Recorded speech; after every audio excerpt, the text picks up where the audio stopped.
Jadi saat ini kita akan membahas materi terakhir dari mata kuliah etika seksual, yaitu HIV/AIDS, penyakit seksual dan tantangan etika seksual di masa kini. Guys, untuk menghemat waktu, DP latar belakang, DP perumusan masalah dan tujuan, nanti lihat di PowerPoint yang ada di GC Jone. Soalnya banter lama sekali. Kita masuk pada pembahasan pertama, yaitu HIV/AIDS. Jadi guys, sekedar info, sebenarnya HIV dan AIDS itu meskipun berhubungan tapi berbeda. HIV itu nama virusnya, sedangkan AIDS itu nama penyakit yang paling rupa kayak yang paling terparah dari infeksi HIV.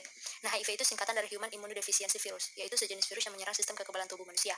Virus ini pada mulanya berasal dari Afrika Barat, Tengah, berpindah dari primata ke manusia dalam sebuah proses yang dikenal sebagai zoonosis. HIV memiliki dua jenis spesies, yaitu disebut dengan HIV1 dan HIV2. HIV1 merupakan evolusi dari simian immunodeficiency virus yang ditemukan pada simpanse, sedangkan HIV2 merupakan spesies virus hasil evolusi strain HIV yang berbeda, ditemukan pada monyet dunia lama Guinea-Bissau. Jadi, meskipun sama-sama HIV, keduanya ini merupakan dua jenis yang berbeda. Meskipun demikian, yang paling parah dan yang paling banyak menyerang manusia di dunia itu HIV1, sedangkan HIV2 masih kayak terkurung di Afrika, di Madagaskar. Kemudian AIDS itu adalah singkatan dari Acute Immunodeficiency Syndrome, yaitu kumpulan gejala penyakit yang didapat akibat turunnya kekebalan tubuh yang disebabkan oleh HIV. AIDS adalah bentuk terparah dari infeksi HIV. Perkembangan HIV menjadi AIDS ialah 9-90 tahun, dan rata-rata setelah mengalami AIDS, waktu hidupnya hanya 9,2 bulan. Jadi, seseorang itu bisa terinfeksi lama, tapi ketika sakit AIDS, dia kayak lebih cepat form meninggal gitu guys. Terus, menurut data dari Kemenkes Republik Indonesia, selama tahun 2016 terdapat lebih dari 40.000 kasus infeksi HIV di Indonesia. Di tahun yang sama, lebih dari 7.000 orang menderita AIDS dengan jumlah kematian lebih dari 800 orang. Kemudian di tahun 2017, guys, cuma dalam jangka waktu 3 bulan dari Januari sampai Maret, itu sudah 10.000 orang yang terinfeksi HIV dan ada 6.500 kasus AIDS. Gejala dan tanda-tanda HIV. Gejala dan tanda-tanda HIV itu dia terdiri dari 4 fase, yaitu fase yang pertama adalah infeksi HIV akut. Jadi fase ini biasanya muncul setelah 2-4 minggu, di mana seseorang dapat merasa 2-4 minggu itu setelah terinfeksi nih guys. Jadi pada fase ini orang yang terinfeksi itu mengalami rupa kayak gejala flu, sakit kepala, sariawan, diare. Nah, hal ini guys disebabkan karena dalam tubuh manusia itu adalah satu sel atau imun sel CD4T atau imun tubuh. Jadi dia itu kekebalan tubuh. Jadi ketika ada sesuatu rupa kayak yang mengganggu tubuh, sel ini membaca itu. Jadi dia kayak dia serang tuh virus itu. Jadi orang di tubuh pada fase ini dia kayak menyerang tuh virus. Jadi itu orang yang terinfeksi itu merasakan gejala-gejala seperti flu, jadi pakai sakit-sakit biasa dan begitu. Nah, setelah dia lewat ini, dia masuk di fase 2. Fase 2 itu laten klinis. Jadi laten itu adalah salah satu istilah di dalam bidang kedokteran di mana sakit tanpa gejala. Jadi guys, setelah dia masuk laten 2 itu, orang merasa sehat, bahkan dia tidak merasa kalau dia terinfeksi guys. Dan ini bisa berlangsung sampai 10 tahun. Itu untuk orang yang tidak menjalani pengobatan antiretroviral atau ART. Sedangkan orang yang menjalani pengobatan ini, dia bisa lebih dari 10 tahun, bahkan bertahun-tahun guys, bisa sampai berapa puluh tahun, dia bisa jadi. Terus hal ini disebabkan karena di akhir fase 2 ini, ketika dia akan masuk fase 3, di mana sel darah putih berkurang, sehingga gejala yang lebih parah muncul. Nah, pada fase ketiga itu adalah infeksi HIV simptomatis. Jadi, gejala pada fase ini meliputi penurunan berat badan dengan cepat, kehilangan ingatan, demam, dan kambuh, serta diare yang lebih dari seminggu. Hal ini terjadi karena sistem kekebalan tubuh atau imun itu mulai menurun, karena HIV itu DP secara kerja adalah dia serang imun tubuh atau daya tahan tubuh, sehingga orang yang sakit HIV itu lebih mudah diserang oleh penyakit lain, karena memang tubuhnya tidak ada pertahanan. Dan fase keempat adalah fase paling puncak atau AIDS. Jadi AIDS itu adalah fase paling parah dari seseorang terinfeksi HIV. Nah, pada fase ini tubuh hampir kehilangan kemampuannya untuk melawan penyakit. Hal ini karena jumlah sel darah putih berada jauh di bawah normal dan merupakan fase di mana imun tubuh telah rusak dengan parah. Jadi imun tubuh itu guys, kalau rupa kayak tubuh sebagai kerajaan, DP imun tubuh itu rupa benteng. Jadi ketika benteng itu rusak, otomatis DP pengamanan di tubuh itu tidak bagus, sehingga dia lebih mudah mau terserang penyakit. Guys.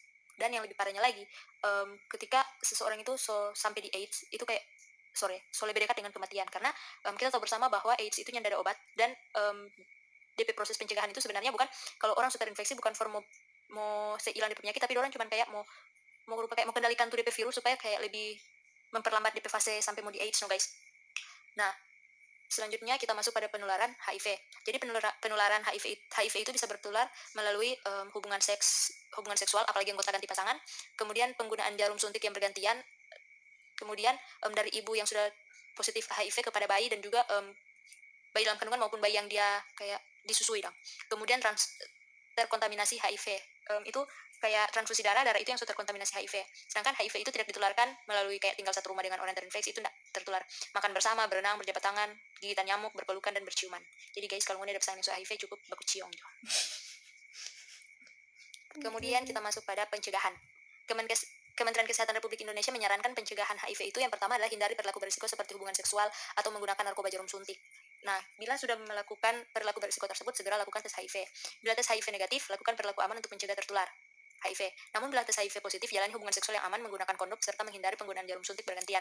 Itu adalah pilihan terbaik. Kemudian minum obat ARV. Ini obat ART kok ini tadi rupa kayak DP itu dan DP kayak proses pengendalian itu sesuai dengan petunjuk dokter agar hidup tetap produktif. Kita juga bisa cegah HIV dengan ini, misalnya tidak berhubungan seks saat pasangan jauh, tidak kontak ganti pasangan, memakai pengaman saat melakukan hubungan seksual, tidak mengkonsumsi narkoba, dan aktif mencari edukasi yang benar. Stigma sosial terhadap penderita HIV. Hukuman sosial oleh masyarakat di berbagai belahan dunia terhadap penderita HIV/AIDS terdapat dalam berbagai cara, antara lain tindakan-tindakan pengasingan, penolakan, dan diskriminasi. Hal ini mengubah sebuah penyakit kronis yang dapat dikendalikan menjadi hukuman mati bagi penderitanya. Karena apa, guys? Karena saat orang menderita HIV itu kan biasa rupa kayak aib sekali, dan rupa kayak kalau sekarang orang yang sakit corona itu rupa kayak so aib sekali, dan seakan-akan itu so bikin malu keluarga begitu, sampai dorang katu so sakit tambah stres leto dengan pandangan orang tentang orang berbicara di luar, sehingga justru penyakit kronis itu yang bisa dikendalikan bisa menjadi hukuman mati for dorang, guys. Bisa dipahami tuh ini. Bahkan di beberapa negara ada yang menghubungkan HIV/AIDS dengan homoseksual, biseksual, dan penyimpangan gender lainnya yang berkorelasi dengan tingkat prasangka seksual yang lebih tinggi seperti sikap anti homoseksual.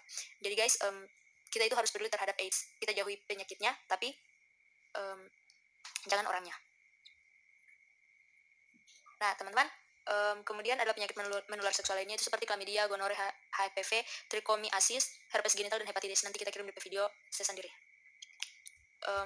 Kemudian perkembangan terhadap etika seksual itu kita ambil contoh dari sosial budaya dan perkembangan iptek. Jadi yang pertama, dalam sosial budaya itu ada cara pandang terhadap seks. Karena orang tahu bersama bahwa di Indonesia itu kan dorang cara pandang terhadap seks rupa kayak nggak sesuai. Jadi seks itu orang masih dianggap tabu gitu. Kemudian penyimpangan gender dan perilaku seksual, ini yang orang pelajari sebelumnya, misalnya kayak LGBT, yang pedofilia, melakukan seks yang tidak masuk akal, kemudian seks bebas, kemudian keraguan atas moral seksual. Jadi keraguan atas moral seksual itu ada ahli yang di dalam makalah yang kita tulis. Orang berpendapat bahwa sebenarnya moral seksual itu atau etika seksual itu hanya memberikan kayak rupa semacam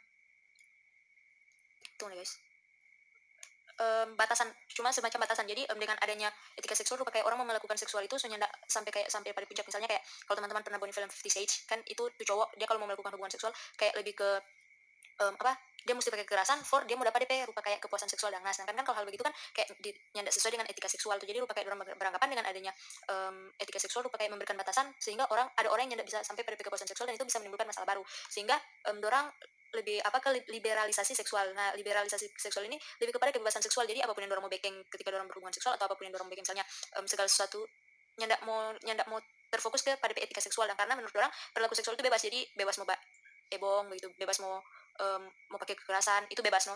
Nah, kemudian demokrasi keintiman ini lebih ke rupa kayak jalan tengah antara itu pandangan seksual rupa kayak lebih ke seksual yang tradisional rupa kayak masih ada etika, dengan liberalisasi seksual ini. Jadi kemudian itu juga dorang, karena yang biasa jadi korban seksual itu kan perempuan, jadi dorang rupa kayak demokrasi keintiman ini lebih ke bahwa seksual itu bukan hanya kepuasan laki-laki, tapi rupa kayak bebas antara laki-laki dan perempuan untuk mencapai dorang kepuasan masing-masing.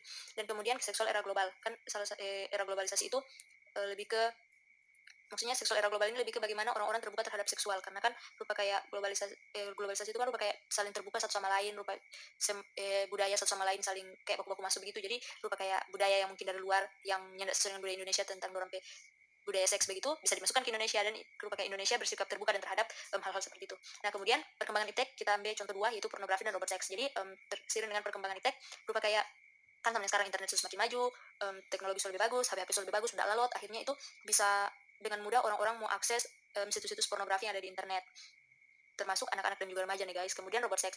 Jadi kita berpikir bahwa tidak menutup kemungkinan kalau mungkin ke depannya, kita tidak tahu kalau mungkin sekarang orang sudah ciptakan atau masih dipikirkan kalau orang menciptakan robot yang untuk kepuasan seks doang. Jadi misalnya rupa kayak kalau laki jauh dari DP bini, daripada katut dia bahu gel toh, lebih baik beli robot seks yang ya sama-sama puas dan begitu.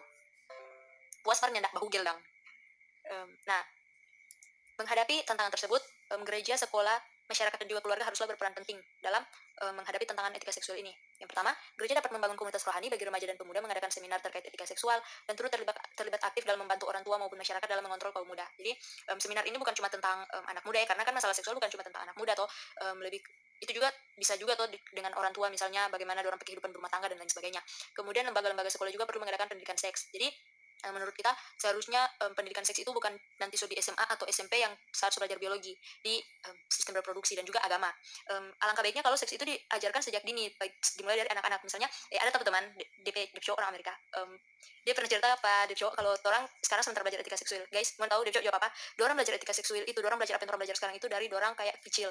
Jadi maksudnya orang sudah ajarkan seperti hal-hal itu. Jadi maksudnya bukan anak TK terus orang mesti ajar, orang mesti kayak melakukan hubungan seks, enggak. Jadi misalnya kayak anak-anak masih dari kecil orang sudah ajar, jadi kalau ada teman cowok mau pegang mungkin dada atau paha, kayak jangan saya pegang begitu. Dan lihat dari orang perkembangan orang sudah bisa terima apa. Nah kemudian ketika remaja pemuda kan mungkin so lebih ke DP yang so lebih intim itu so boleh dah. Kemudian keluarga Kristen haruslah mampu menjalankan peran keluarga sebagaimana mestinya orang tua haruslah mendampingi dan memberikan pendidikan seks sesuai dengan usia anak.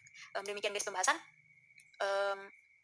Ada bab 3 penutup kesimpulan dan saran itu, silakan teman-teman baca karena semua lebih panjang, kok kaget kita semua lebih banyak untuk mengirim. Thank you guys, God bless you.